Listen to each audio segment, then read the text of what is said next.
Si on avait à parier sur les probabilités, elle favorise pour l'instant l'esprit critique. Et c'est vrai encore aujourd'hui. Stéphane Bureau. Bonjour Stéphane.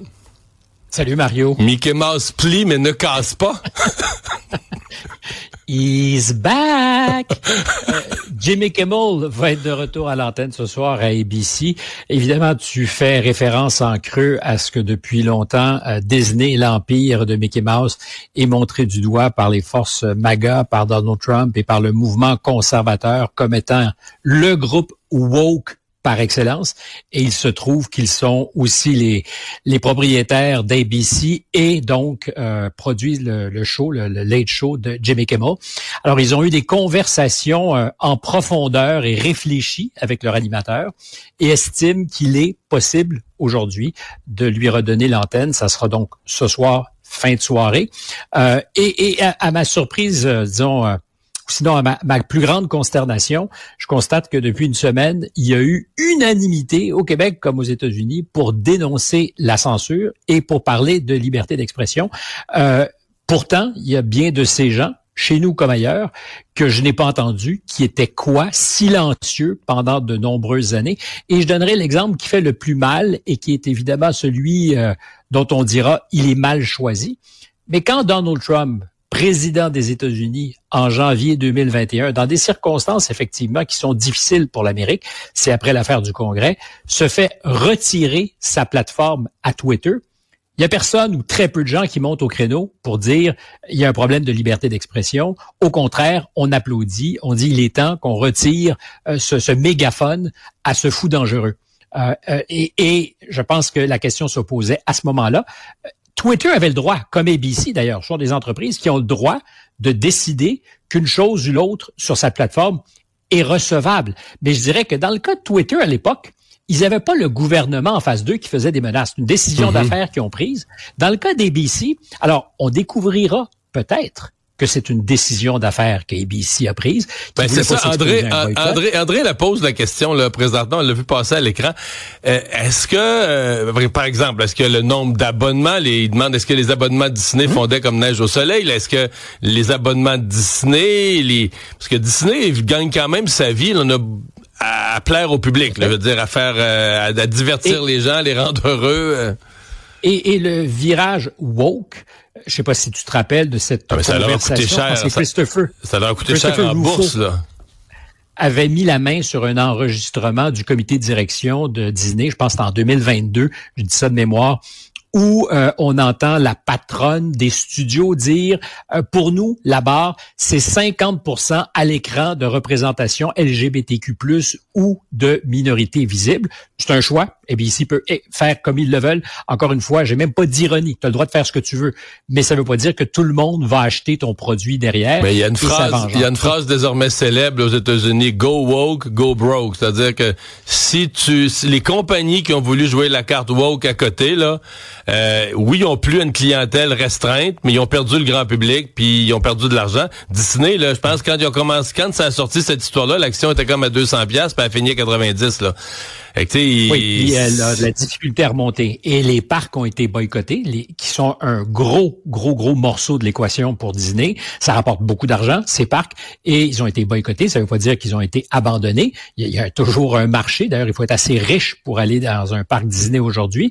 Mais c'est donc possiblement une décision d'affaires, parce qu'il faut voir que Disney, aux États-Unis, quand tu es un diffuseur, t'as pas le droit d'avoir des stations qui diffusent ton produit ou en fait c'est limité à 5 ou 6 marchés. L'essentiel de tes stations régionales sont le fait de groupes qui sont d'autres entreprises propriétaires de stations. Il y a des indépendants, il y a des groupes qui en possèdent plusieurs. Sinclair est un de ces groupes qui possède plusieurs des affiliés d'ABC et qui déjà la semaine dernière disait pour nous il n'est pas question que Jimmy Kimmel reprenne le micro, on estime que il n'a pas sa place et on va même demander à la FCC, la Federal Communication Commission, de faire enquête pour voir si effectivement il y a eu un bris de ce que sont les codes et standards de la diffusion. Alors, personnellement, j'en doute. Je pense encore une fois que Kimmel, malhabile qu'il était, je pense pas qu'il ait dit quelque chose qui était en rupture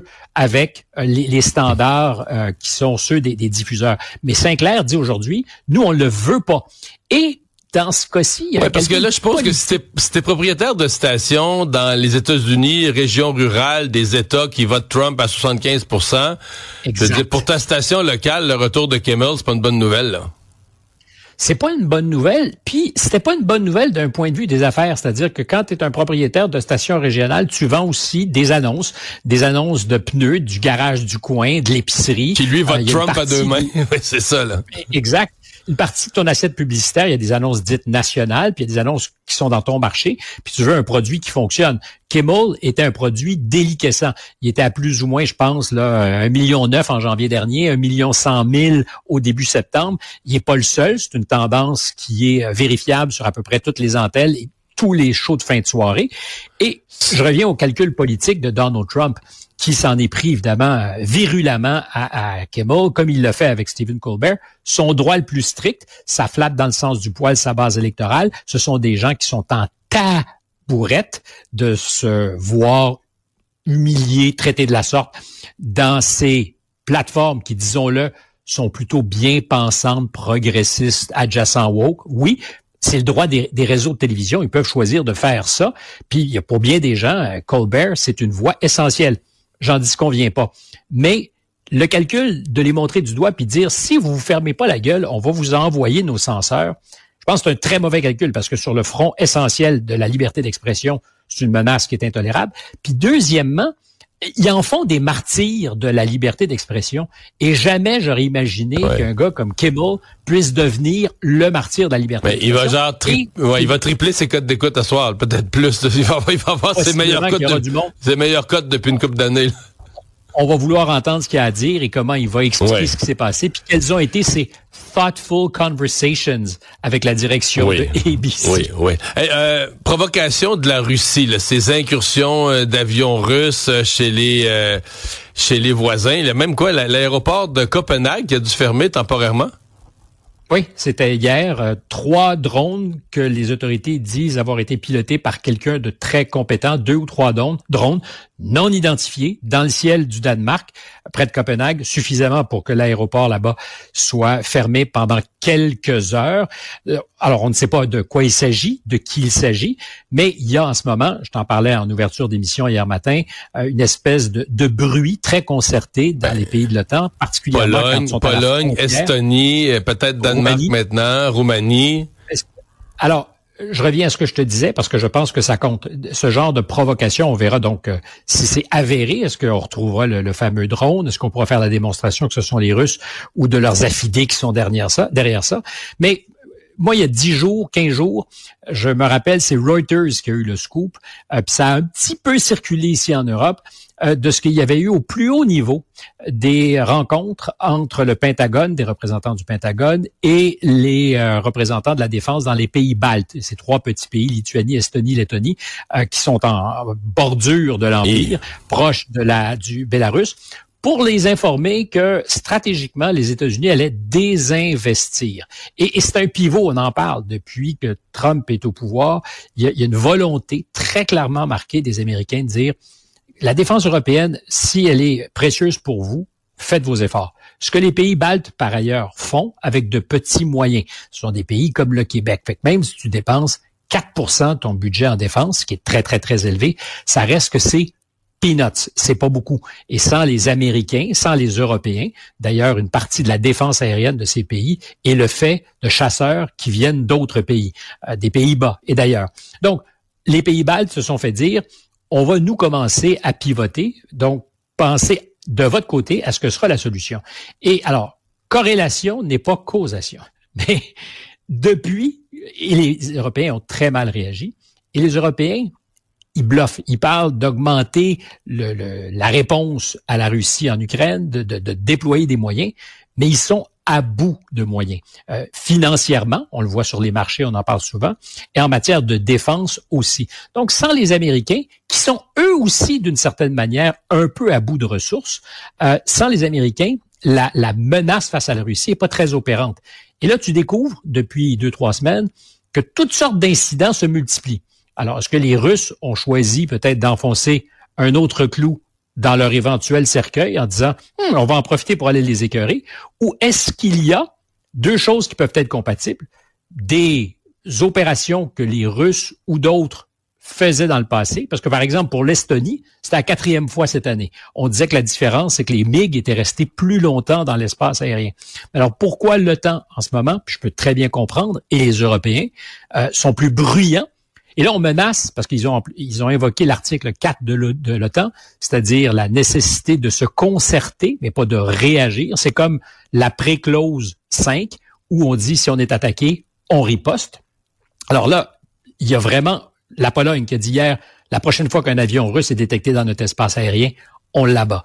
Je pense que hier, je te disais, le président tchèque, lui, est sans ambiguïté. Là. Un avion russe passe au-dessus du ciel d'un pays de l'OTAN, on le tire, on le descend. Dans le cas des pays baltes, ça sera un pays ami qui prendra peut-être la décision. C'est-à-dire que les Baltes vont dire, vous abattez, mais ça serait peut-être un avion des Pays-Bas ou un avion d'un autre pays. Il y a une délégation d'autorité. Et il faut voir, alors c'est déjà arrivé dans le passé, la Turquie, en 2015, l'a fait. Ils ont abattu un avion russe parce qu'à répétition, les Russes venaient les écœurer dans leur espace aérien. La tension est montée très vite. Finalement, les Russes se sont retirés. Apparemment, il n'y a plus beaucoup d'autres violations. Mais ce que je souligne et que je porte à notre attention, c'est la concertation, de la publicité, de la médiatisation de ces moments de provocation et probablement de la part des Européens, la peur de ce que les Américains se retirent et l'envie de faire pression. Puis on voit que Trump ne réagit pas. C'est-à-dire qu'il dit oui, on réfléchit, mais il ne réagit pas. Donc, la détermination des Américains à prendre leur distance, pour moi, elle est démontrée par ce que nous vivons en ce moment. Est-ce que les Européens vont choisir d'aller au bat tout seuls, de prendre le risque, effectivement, d'abattre un avion russe si ça devait arriver?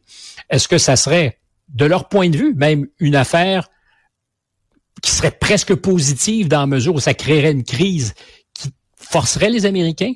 On est là. C'est des lignes très, très, très fines. Et en même temps, ça donne froid dans le dos. C'est pas de la science-fiction, tout ça. Merci, Stéphane. À demain. Salut, Marie.